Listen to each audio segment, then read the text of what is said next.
So now we'll discuss about work. देखिए thermodynamics में हमने पढ़ा था, जो डेफिनेशन ऑफ थर्मोडायनेमिक्स पढ़ी थी कि thermodynamics is a science of energy transfer. ठीक है, और साथ में मैंने आपको यही बताया था कि हम थर्मोडायनेमिक्स में एनर्जी कन्वर्जन के बारे में भी पढ़ते हैं। एनर्जी कन्वर्जन मतलब कि हम एनर्जी को एक फॉर्म से दूसरी फॉर्म में कन्वर्ट कर सकते हैं, दिस कॉल्ड एनर्जी कन्वर्जन। क्योंकि हमें पता है कि एनर्जी बहुत सारी फॉर्म्स में एग्जिस्ट करती है। तो थर्मोडायनेमिक्स में हम इस एनर्जी कन्वर्जन या एनर्जी ट्रांसफर के बारे में पढ़ते हैं, और इनमें से जो मेन एनर्जी कन्वर्जन्स हैं जिनके बारे में हम पढ़ते हैं वो हीट टू वर्क या वर्क टू हीट ये कन्वर्जन्स होते हैं। यानी हीट और वर्क में हम ज़्यादा डील करते हैं इन थर्मोडायनेमिक्स। ठीक है, तो वर्क की डेफिनेशन हमें पता होना चाहिए कि किस टाइप की एनर्जी को हम वर्क कहते हैं। तो अब हम वर्क को डिफाइन करेंगे। The work is done by a force as it acts upon a body moving in the direction of force. ठीक है, तो ये डेफिनेशन तो आप पहले से जानते हैं, जब आपने मैकेनिक्स वगैरह पढ़ी होगी तो उसमें ऐसा पढ़ा होगा कि वर्क क्या चीज़ होती है, फोर्स इनटू डिस्प्लेसमेंट, उसको हम बोलते हैं वर्क। थर्मोडायनेमिक्स में हम वर्क को कैसे डिफाइन करते हैं, तो जो थर्मोडायनेमिक्स में डेफिनेशन है वो ये definition, work is said to be done by a system if the sole effect on the things external to the system can be reduced to the raising of a weight। Thermodynamics में हम work बोलते हैं कि system work कर रहा है, यानी system से हमें वर्क मिल रहा है। कब कब बोलेंगे इस बात को, जब things external to the system, यानी सिस्टम के बाहर। सिस्टम के बाहर क्या होता है, सराउंडिंग्स, यानी सिस्टम बाउंड्री के बाहर। Can be reduce to raising of a weight, यानी सिस्टम के अंदर जो कुछ भी हो रहा है, अगर उसका सोल इफेक्ट यानी उसका नेट इफेक्ट सिस्टम सराउंडिंग्स में यानी बाउंड्री के बाहर किसी वेट को रेज कर सकता है, तो उसको हम बोलेंगे it is work done by the system. दोबारा समझ लीजिए, work done by the system किसको बोलेंगे, कि सिस्टम में जो कुछ भी हो रहा है उसका सोल इफेक्ट यानी उसका net effect outside the boundary क्या होना चाहिए, कि वो एक वेट को रेज कर सकता हो, तब हम इसको बोलेंगे कि ये work done by the system. आगे लिखा है कि in thermodynamics work is considered as occurring between the system and surroundings.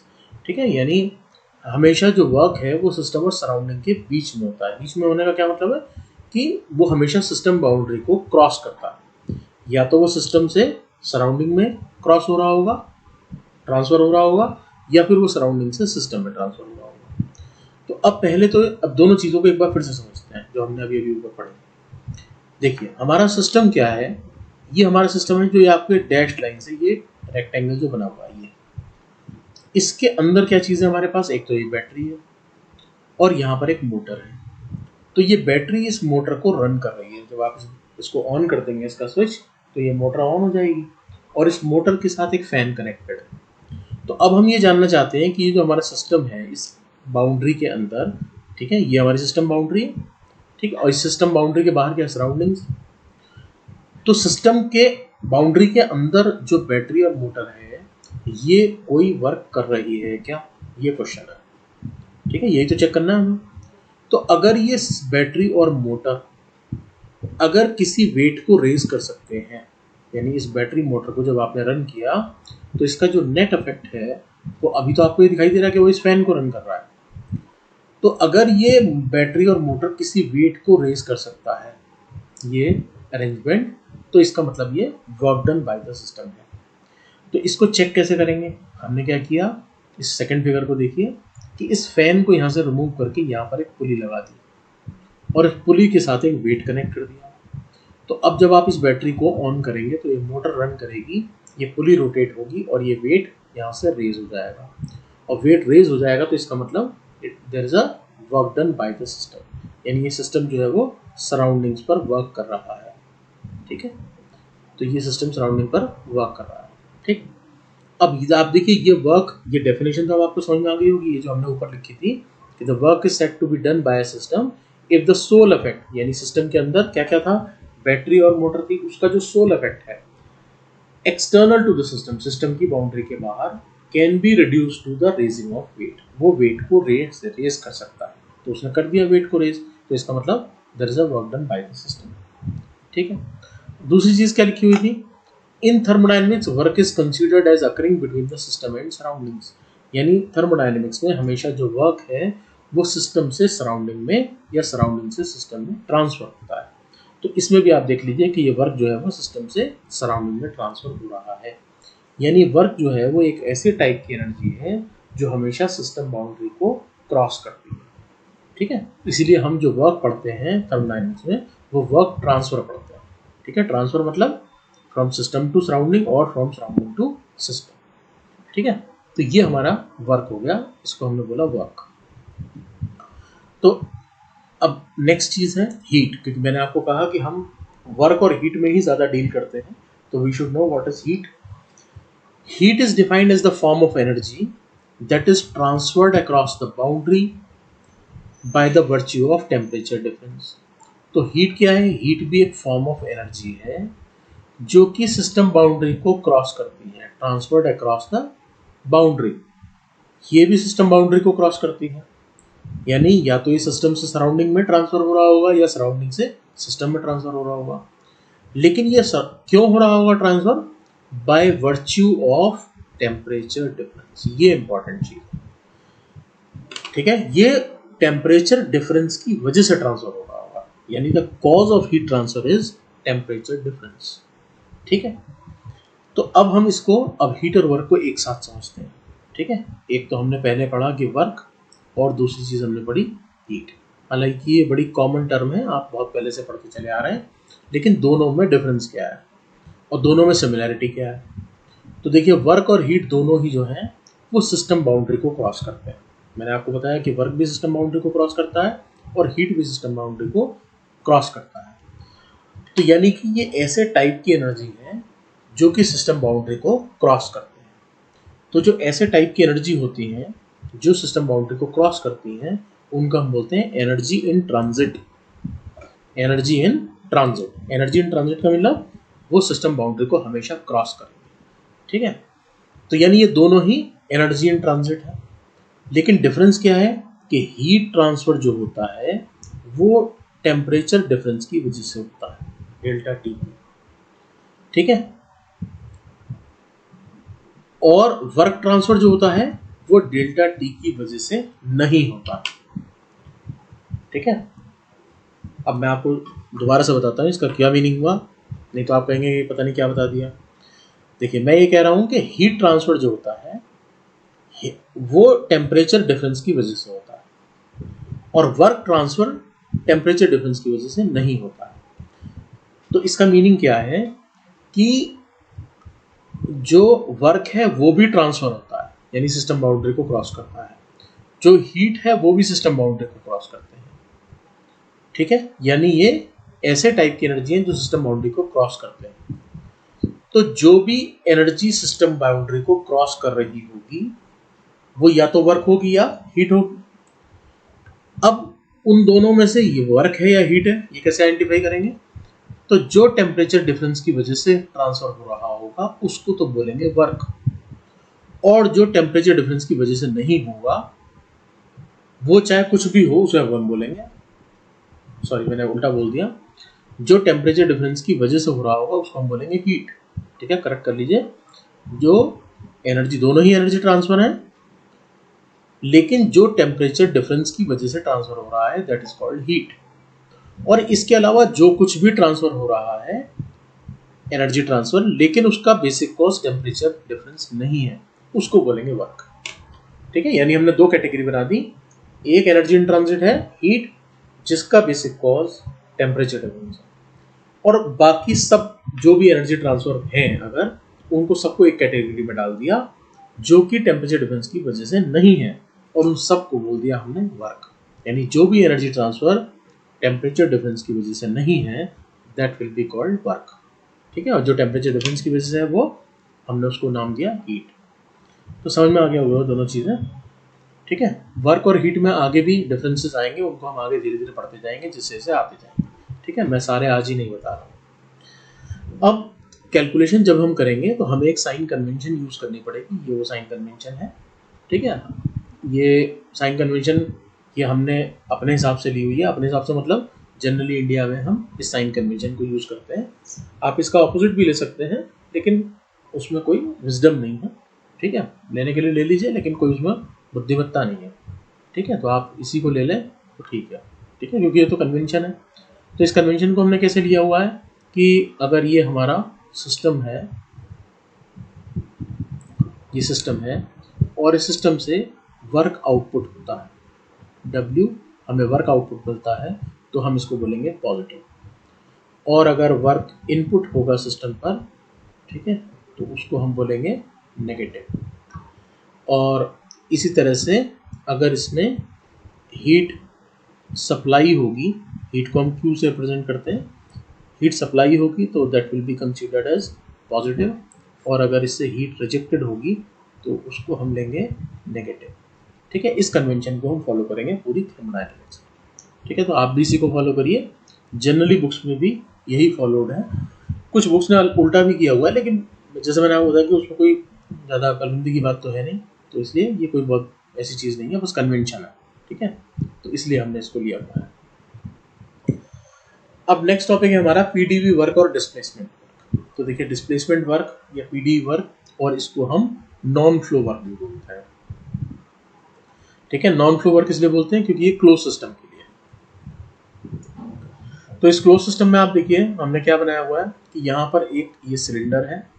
ठीक है, इस सिलेंडर में ये पिस्टन है, यहाँ पर ये, इसको मैंने पी लिख दिया, पिस्टन है। और ये पिस्टन जो है वो स्टेट 1 में है, यहाँ पर स्टेट 1।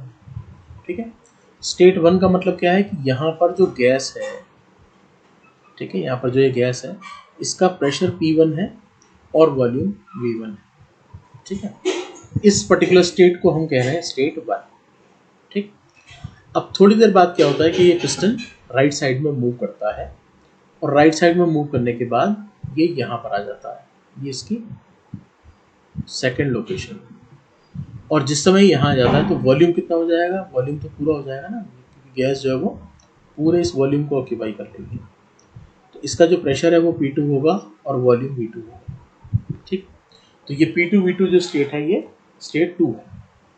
ठीक, तो अब हम ये कैलकुलेट करना चाहते हैं कि जब ये पिस्टन स्टेट 1 से स्टेट 2 में ट्रांसफर हुआ, डिस्प्लेस हुआ, तो इससे वर्क आउटपुट हुआ, क्योंकि डिस्प्लेसमेंट है तो वर्क आउटपुट भी हुआ होगा। और जब ये वर्क आउटपुट हुआ है तो इसका अमाउंट कितना है ये हम कैलकुलेट करना चाहते हैं। ठीक है, तो इसे कैसे कैलकुलेट करेंगे, देखिए देखिए स्टेट 1 में जब सिस्टम है तो यहाँ पर प्रेशर की वैल्यू कितना है, P1। और जब ये स्टेट 2 में आ गया तो यहाँ पर प्रेशर की वैल्यू कितना होगा, P2 होगी। ठीक है, यानी प्रेशर की वैल्यू चेंज हो गई। तो हम ये कह सकते हैं कि ये पिस्टन कहीं जिस समय इस कहीं किसी इंटरमीडिएट लोकेशन में होगा, तो यहाँ पर हम कंसिडर कर सकते हैं कि प्रेशर की वैल्यू जो है वो P है। ठीक है, तो इस पिस्टन पर ये गैस फोर्स लगा रही है, तभी तो ये पिस्टन राइट साइड में डिस्प्लेस हो रहा है।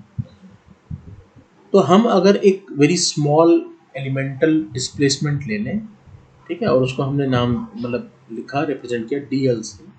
DL is what, DL is small displacement, okay, from this intermediate position.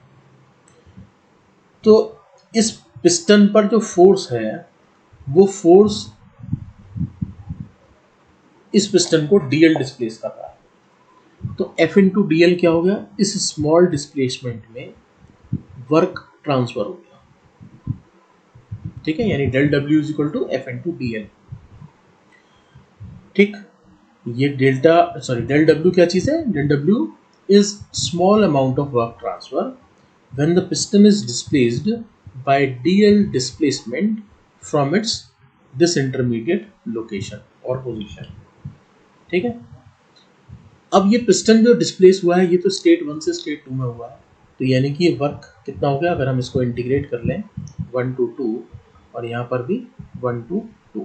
ठीक है, ये साइन ऑफ इंटीग्रेशन है, थोड़ा ऐसा बन गया 1 to 2। ठीक, तो इसको हम क्या बोलेंगे, ये होगा टोटल वर्क आउटपुट या work transfer 1W2 will be equal to, इसको यहाँ पर हम लिख सकते हैं 1 to 2।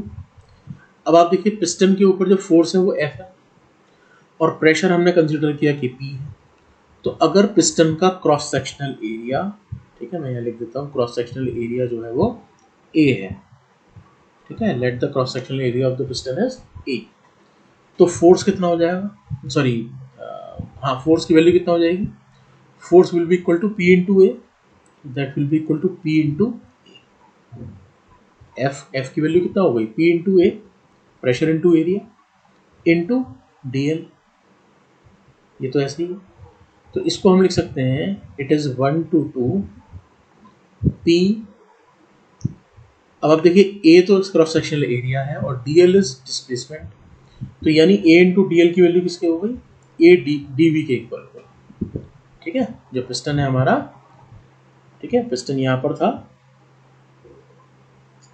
और इसका क्रॉस सेक्शनल एरिया A है। अब ये पिस्टन डिस्प्लेस होके इस पोजीशन में आ गया, ठीक है, ये मैंने काफ़ी ज़्यादा डिस्प्लेसमेंट शो की हुई है जिससे आपको दिखाई दे, ठीक है, वैसे तो ये बहुत स्मॉल है, तो इसको हमने कह दिया कि ये DL डिस्प्लेसमेंट हो गई, ठीक है, ये DL डिस्प्लेसमेंट हो गई। तो यानी कि एरिया को जब आप इस लेंथ से मल्टीप्लाई कर देंगे डिस्प्लेसमेंट से, तो ये क्या हो जाएगा, ये पूरा वॉल्यूम हो जाएगा, तो that is equal to DV, ठीक। तो ये 1W2 की वैल्यू किसके इक्वल हो गई, 1W2 की वैल्यू 1/2 PdV के इक्वल हो गई, ठीक है। तो ये हमारी इक्वेशन हो गई वर्क ट्रांसफर की, ठीक है। तो हमें कभी भी डिस्प्लेसमेंट वर्क या नॉन फ्लो वर्क कैलकुलेट करना होगा तो उसे हम PdV से कैलकुलेट करेंगे, इसीलिए यहाँ पर लिखा हुआ PdV, ठीक है, PdV। और जिस भी दोनों एंड स्टेट्स जो है, जैसे स्टेट्स इसमें 1 और 2 है, तो 1 से 2 तक उसे इंटीग्रेट कर लेंगे, तो ये हो गया हमारा वर्क ट्रांसफर। अब इस वर्क ट्रांसफर को जरा देखिए, हमने यहाँ पर लिखा PdV, ठीक है, PdV ये हमारा वर्क था, तो इस वर्क, ये वर्क कौन सा था, ये डेल्टा W था, ये स्मॉल अमाउंट ऑफ वर्क था ना, DL डिस्प्लेसमेंट, ठीक है, 1 to 2 तो पूरा 1 से लेकर 2 तक में वर्क आउटपुट है या वर्क ट्रांसफर है। तो इस PdV को देखिए जरा, आप यहाँ पे ये PdV कैसा दिखाई देता है, आप देखिए यहाँ पर जो हमने अभी ऊपर ये पढ़ा था कि हमारा किस तरह से था, ये देखिए इनिशियल स्टेट जो थी वो ये P1V1 से शो की हुई थी और फाइनल स्टेट P2V2 से, तो उसको यहाँ पर देखें तो ये हमने एक PV डायग्राम ड्रॉ किया हुआ है, ठीक है, इस PV डायग्राम को देखिए, ये PV डायग्राम ड्रॉ किया हुआ है, इसमें यहाँ पर प्रेशर है और ये वॉल्यूम है, इस एक्सिस पर ये वॉल्यूम लिखा है। तो आप देखिए इनिशियल स्टेट को हमने P1V1 से शो किया हुआ है, यहाँ पर प्रेशर P1 है, वॉल्यूम V1 है, 2 पॉइंट पर प्रेशर P2 है, वॉल्यूम V2 है, ठीक। तो ये तो प्रोसेस को शो कर दिया, ये प्रोसेस का पाथ हमने शो कर दिया, ठीक है। अभी हमें पाथ पता नहीं है, लेकिन हमने एक आर्बिट्रेरली एक पाथ हमने इसका शो कर दिया, ठीक है। तो अभी तो आप यही मान लीजिए कि यही पाथ है, आगे जब हम और प्रोसेस के बारे में पढ़ेंगे तो पता चल जाएगा किसका पाथ कैसा होता है। तो अभी फिलहाल ये पाथ है और ये क्वाजी स्टैटिक प्रोसेस, ठीक। तो अब ये वर्क ट्रांसफर, ये हमने PdV जो लिखा है, आप देखिए इसका क्या मतलब है, मैंने आपसे कहा कि जो इंटरमीडिएट स्टेट एक है उसमें यहाँ प्रेशर की वैल्यू P है, और जो DL डिस्प्लेसमेंट हुआ है वो आपने देख लिया, जो हम सब वॉल्यूम की टर्म में लिखते हैं, area into DL is DV, तो ये वो DV है, ये जो थिकनेस है यहाँ पर एक स्ट्रिप हमने कंसिडर कर ली, इसकी जो थिकनेस है वो DV के बराबर है, ये DV है, ठीक। तो P इंटू DV क्या हुआ, P इंटू DV इस स्ट्रिप का एरिया होगा, ठीक।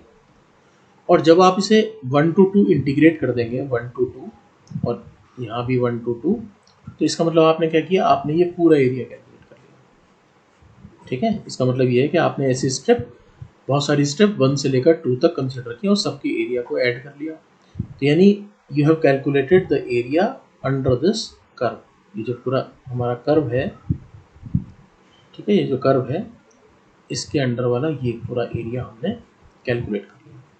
तो यानी कि वर्क जो होता है वो PV डायग्राम पर एरिया अंडर का कर्व होता है, ठीक है। यानी हमारा जो भी प्रोसेस है उस प्रोसेस का ये पाथ है 1 to 2, ठीक है। तो इस पाथ में यानी 1 to 2 जो हमारा प्रोसेस का पाथ है, इस कर्व के अंडर जो एरिया आया ये पूरा between the x axis, between curve and the x axis, इसके बीच में जो एरिया आया ये हमारा किसकी वैल्यू है, ये 1W2 की वैल्यू, ठीक है, जो कि इसके इक्वल, ठीक। तो ये याद रखेंगे कि area under the curve on PV diagram is work transfer, ठीक है, इसको इनकम्प्लीट याद नहीं रखेंगे, जनरली इनकम्प्लीट याद रह जाता है कि area under the curve is work transfer, नहीं, area under the curve on PV diagram is work transfer. ठीक है, ये बहुत काम की चीज़ है, इसको आपको याद रखना। ठीक है, तो मैं समझता हूँ यहाँ तक सब समझ में आ गया।